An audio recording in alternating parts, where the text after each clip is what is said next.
এগৰাকী video' creator ৰূপে বহিৰাজ্যলৈ নিমন্ত্ৰণ পাইছো এটা কামৰ বাবে আৰু এয়া আমি এতিয়া আকাশত বিমানেৰে যাত্ৰা আমাৰ আৰম্ভ হৈ গ'ল আৰু জোনাকৰ এয়া জীৱনৰ প্ৰথম ফ্লাইট যাত্ৰা যদিও তাৰ এক্সট্ৰা টিকেট আছে কিন্তু এয়া মোৰ কোচত বহি লৈছে আৰু কোচতে সি টোপনিও গ'লগৈ আৰু আহি আহি আমি পালোহি ৰাজস্থান এয়া ৰাজস্থানত লেণ্ড কৰিলো আৰু ৰাজস্থান আহিয়ে পৃথিৱীৰ আটাইতকৈ ওখ ঘৰটো চাবলৈ গ'লো আপোনালোকে চাগে ভাবিছে এইটোনো কি ওখ ঘৰ ইয়াতকৈতো আৰু বহুত ওখ ঘৰ আছে কিন্তু ইয়াৰো এটা তাৎপৰ্য আছে এইটো কিয় পৃথিৱীৰ আটাইতকৈ ওখ ঘৰ বুলি কোৱা হয় আপোনালোকক সকলোখিনি জনাম ভিডিঅ'টোৰ জৰিয়তে আৰু এজন স্বামীয়ে নিজৰ পত্নীৰ বাবে নিৰ্মাণ কৰাইছিল এইটো ঘৰ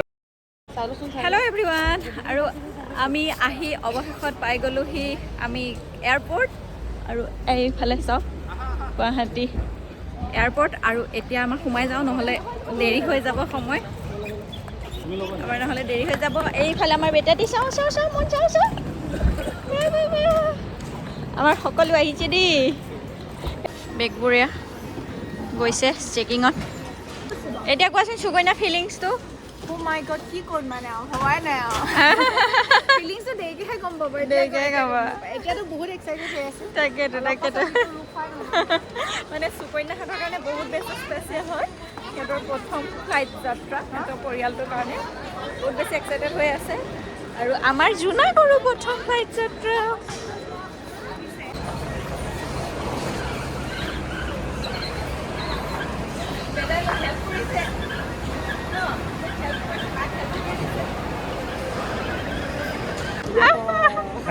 আকৌ বেটা টিকু কৈ দিয়া বাইদেউটো টিকু কৈ দিয়া আমাৰ বাপেক কোনে ক'ত গ'লগৈ আৰু বৰ্ডিং পাছ আমি পাই গ'লোঁ এই গতিকে লৈ মেলি গৈ আছোঁ আৰু বিশেষকৈ ভাল লাগিছে যে জোনাকৰ মানে বৰ্ডিং পাছটো হাতত ল'বলৈ পাই বেছি ভাল লাগিছে আমিতো আগতে লৈ বায়ং গৈয়ে থাকে কিন্তু জোনাকৰ বৰ্ডিং পাছটো হাতত ল'বলৈ পোৱাটো সঁচাকৈ মানে তাক ইমান সোনকালে যে আমি লৈ যাব পাৰিছোঁ আচলতে দীঘলীয়া জাৰ্ণিবোৰ তাৰ কাৰণেই কৰা নাছিলোঁ অলপ দিন ৰৈ দিছিলোঁ আৰু এতিয়া ফাইনেলি আৰু আমি গৈ আছোঁ এটা কামত আপোনালোকক জনাম কি কামত গৈ আছোঁ আৰু এইবাৰ গৈছোঁ মানে একেবাৰে নৰ্মেল দেৱজানী হৈ নহয় এইবাৰ গৈ আছোঁ এখন বেলেগ ৰাজ্যলৈ ভিডিঅ' ক্ৰিয়েটৰ ৰূপে এগৰাকী ভিডিঅ' ক্ৰিয়েটৰ ৰূপে অসমৰ পৰা নিমন্ত্ৰণ পাইছোঁ গতিকে সেইকাৰণে বহুত বেছি এক্সাইটেড হৈ আছোঁ আৰু এয়া এয়াৰপৰ্টৰ ভিতৰত এয়া আমাৰ বাপেক পুতেক আগে আমাৰ বেটাই কি খাব বেটাই বাৰ্গাৰ চাওঁ এইফালে চোৱা এইফালে চাই কোৱা কি খাবা হা দিব এইফালে দিছে বাৰ্গাৰ খাই দাম চাওক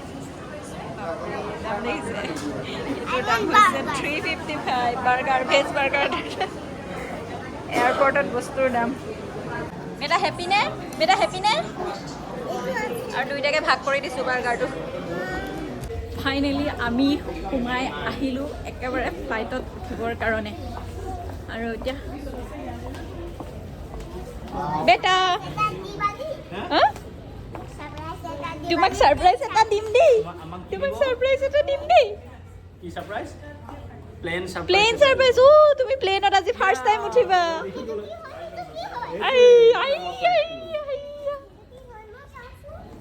ফ্লাইট হয় চোৱাচোন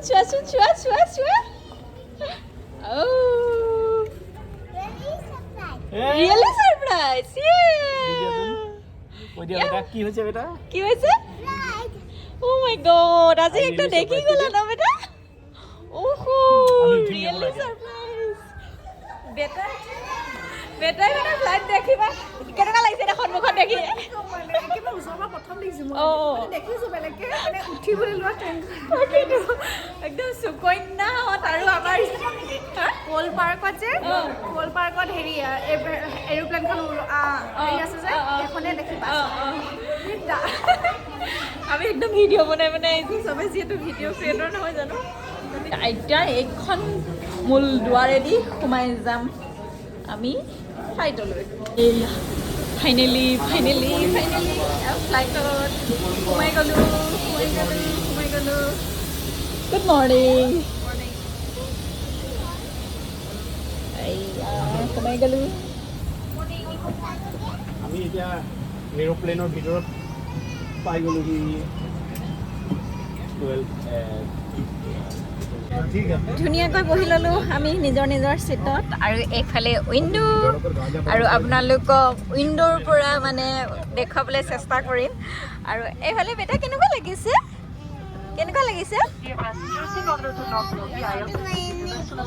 হা দেখিবা অঁ চাই থাকা দেউতা মানে ছিট বেল্ট মাৰিলে নে আৰু ৰেডি দেউতা এতিয়া ফ্লাই কৰিব ৰেডি হৈ গ'লানে হা চাৰ ফালে যাওঁ হেভি ফেচ দি দিয়া ফ্লাই কৰিব ৰেডি হ'লা উৰিব এতিয়া উৰিব বেটা জয়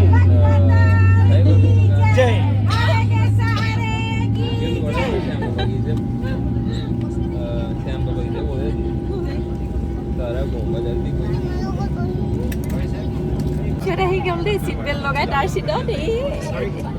উৰিব লওঁতে সি এতিয়া পিছতে বহি যাব নহয় তাৰপিছত আকৌ ছিটতো বহিব বাবা ওচৰতো বহিব হয়নে Are you excited? উৰি যাব এতিয়া চাবা অকল চলাইছেহে বেটাই কৈছে উৰাই নাই এতিয়ালৈকে স্পীডত গৈ উৰাই দিব ৰ'বা স্পীডত ঘৰবোৰ খেলনা বনি গ'ল বোলে এতিয়া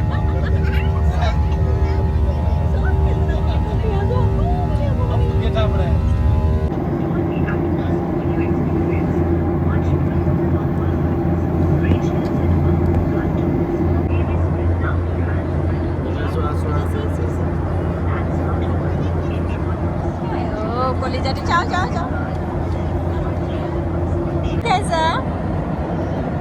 চাৰিওফালে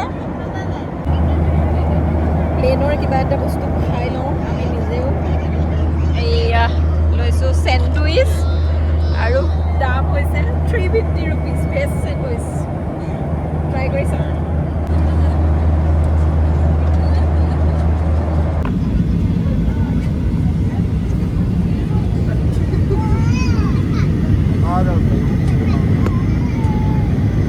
এতিয়া আমি নামিম ক'ত নামি মাতি আপোনালোকে এতিয়ালৈকে গমেই পোৱা নাই আৰু নামিয়ে আপোনালোকক জনাব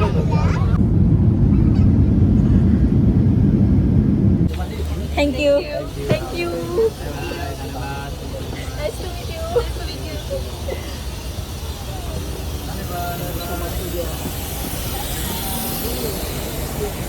জয়পুৰত নামি গ'লোঁ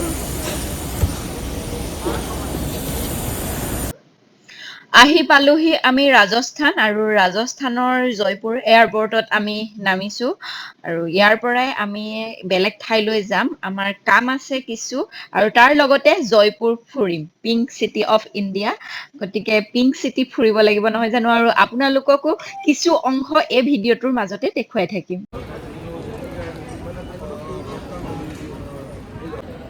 আটাইতকৈ লাষ্টত আহিছে আমাৰ ট্ৰলি কেইটা আৰু এটা আহিছে ভয়ে খাই গৈছে চবৰে ট্ৰলিবোৰ আহি গ'ল আমাৰো অহা নাই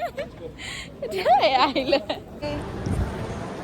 আমি এতিয়া উবেৰ মাতিছোঁ উবেৰ আহিব আৰু আটাইতকৈ ভাল লাগি আছে যে আমাৰ গোলাঘাটৰ মানুহ আৰু আছে ইয়াত জয়পুৰত আৰু আমি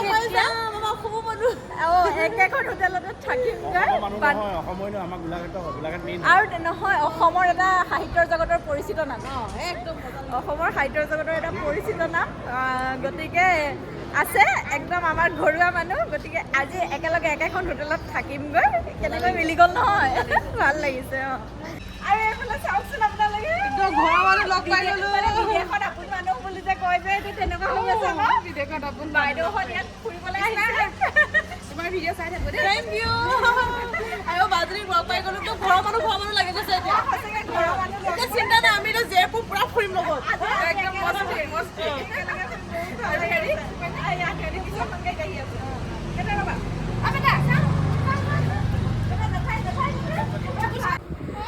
আহি একদম হোটেল পাই গ'লোঁ আৰু আপোনালোকে দেখিছে আৰু আটাইতকৈ বেছি ভাল লাগিছে হেমা বাইদেউহঁতক লগ পাই গ'লোঁ একেখন হোটেলতে আজি থাকিম একেলগে ফুৰিম আৰু আমাৰ জোনাকে পুৰা এনজয় কৰিছে নহয় এতিয়া মই জাম্পিং কৰি আছোঁ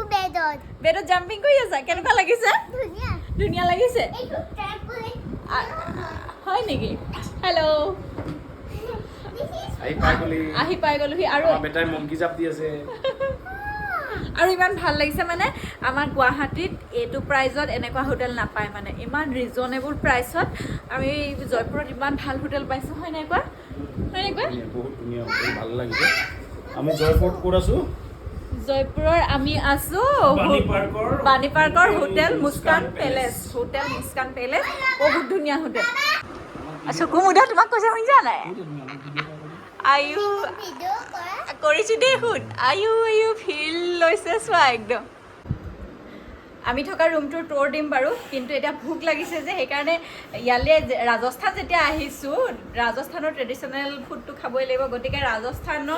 ৰাজস্থানী থালি স্পেচিয়েল ৰাজস্থানী থালি অৰ্ডাৰ কৰিলোঁ এয়া চাওক আহিলে এইটো খাবা আৰু এয়া ৰুটি আছে পূৰা বাটাৰ দি বনোৱা আৰু এয়া চাওক ভাত দুবাতি আছে আৰু এইটো বেচন দি বনোৱা ঠাণ্ডা কৰি দিম বেচন দি বনোৱা এটা মানে ৰাজস্থানী কাৰী আৰু এইটো কি কৈছিলে ডাল কিবা কৈছিলে ন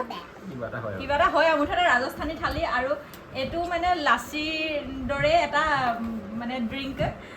কিন্তু নামটো আমাৰ মনত নাথাকিলে আৰু এইফালে চুইট ৰসগোল্লা দুটা দিছে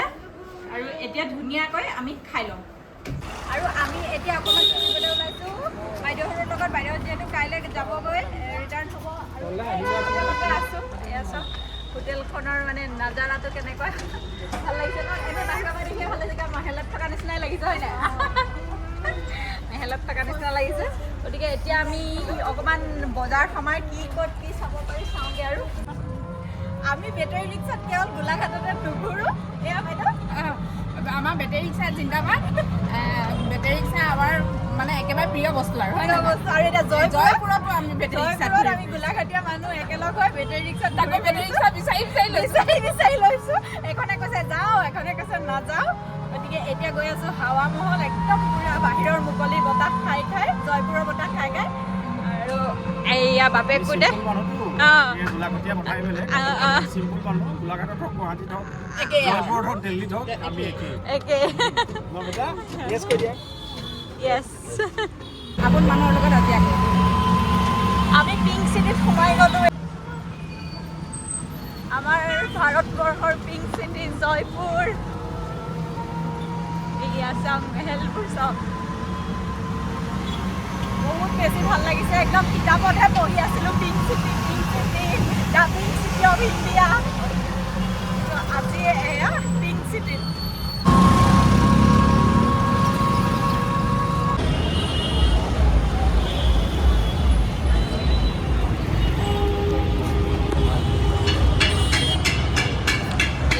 হাৱা মহল সোমাই আহিছোঁ হাৱা মহল ইয়াত ধুনীয়া ধুনীয়া ফটো তুলিম ৰীল বনাম আমি এতিয়া হাৱা মহলৰ বেক চাইডৰ পৰাহে সোমাইছোঁ যিহেতু ফ্ৰণ্ট চাইডৰ পৰা সোমোৱা সুবিধা নাই বেক চাইডৰ পৰা সোমাইহে টুৰিষ্টসকলে চাব পাৰে আৰু হাৱা মহলৰ সম্পৰ্কে আপোনালোকে জানেই যে ৰাজস্থানৰ ৰাজধানী জয়পুৰত অৱস্থিত হাৱা মহল আৰু 1799 চনত মহাৰজা সৱাই প্ৰতাপ সিংহে মানে এইটো নিৰ্মাণ কৰোৱাইছিল পৃথিৱীৰ আটাইতকৈ ওখ ঘৰটোলৈ উঠি আহিছোঁ এয়া টিকেট এয়া 52 1 person 52 আমি এয়া পৃথিৱীৰ আটাইতকৈ ওখ ঘৰটো এইটো বেটা চোৱা আটাইতকৈ ওখ ঘৰ বাইদেউ আটাইতকৈ ওখ ঘৰটোত পাই গ'লোঁ ন আমি ডাঙৰ ডাঙৰ ডুবাইত ওখ ঘৰ আছে আকৌ ইয়াত জয়পুৰত কেনেকৈ ওখ ঘৰ ওলালে কাৰণ আছে ন কাৰণটো জনা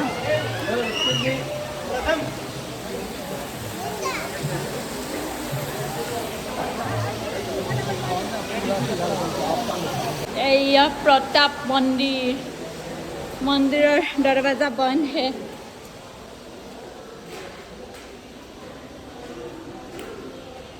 हवा महल का नक्शा है মহাৰাজা প্ৰতাপ সিংহৰ প্ৰতিমূৰ্তি এয়া যিজনে নিৰ্মাণ কৰোৱাইছিল এই হাৱা মহল ৰাণীৰ কাৰণে, ৰাণীয়ে যাতে বাহিৰৰ দৃশ্যসমূহ খুব সুন্দৰকৈ উপভোগ কৰিব পাৰে, লগতে যথেষ্ট খিৰিকী ৰাখিছিল যাতে হাৱা অহাত বাহিৰৰ বতাহ অহাত অলপো অসুবিধা নহয়।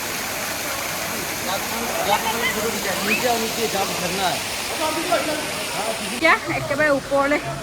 উঠি আহিছোঁ, ভিতৰলৈ ক'ত কি আছে চাওঁচোন।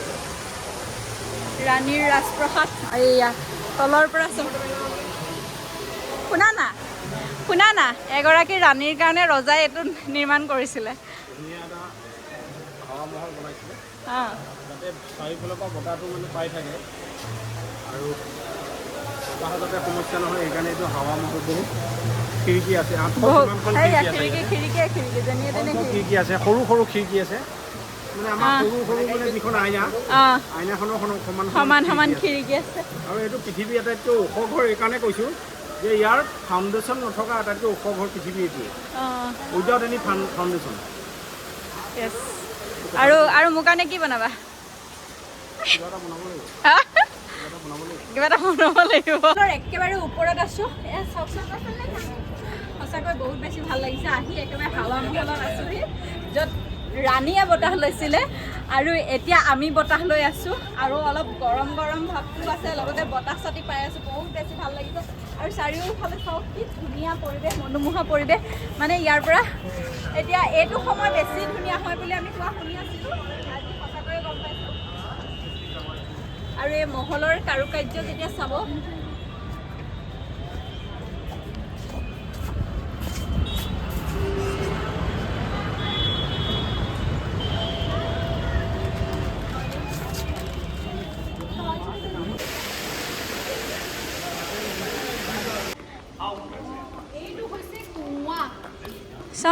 আমি কি হ'ল 300 টকা দি গাইড নালালো যে, গাইডে মানে ধুনীয়াকৈ দেখাই দিলেহেঁতেন, কিন্তু আমি নিজে এক্সপ্ল'ৰ কৰিম। হে ভগৱান বহুত দ কোৱা হয়, নক'বা বেয়া কথা নকয়ো। এতিয়া আমি হাৱা মহলৰ একেবাৰে ফ্ৰণ্ট ছাইডটো যিটো ছাইড মানে একদম মাজমজিয়াত ভিডিঅ' কৰি আছোঁ,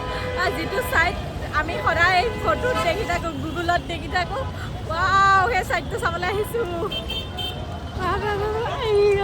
নাজাৰা অ' মাই গড। অ' সুকন্যা ক'ত আছোঁ লাগিছে। অ' বিদ্যা ইমান ধুনীয়া লাগিছে। বিদ্যা স্বৰ্গত ৰজাৰ দেশলৈ গুচি আহা, সঁচাকৈ ৰজা আহিব আমাৰ। ৱাও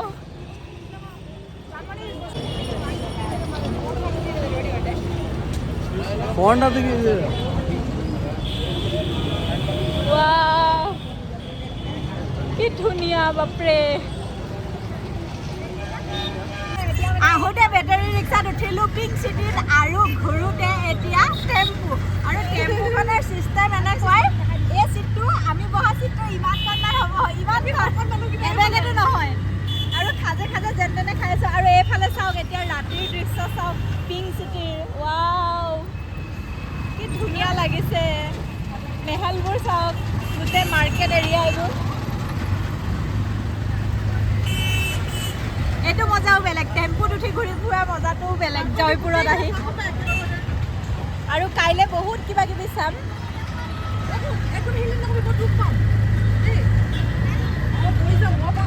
সুকন্যা খাজে বহিছা? একদম খাজাত আছোঁ। একদম ষ্টেপ মানে গজাল মাৰি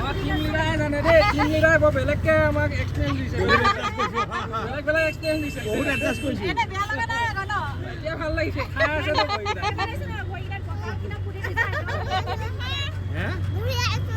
বহি আছা হে।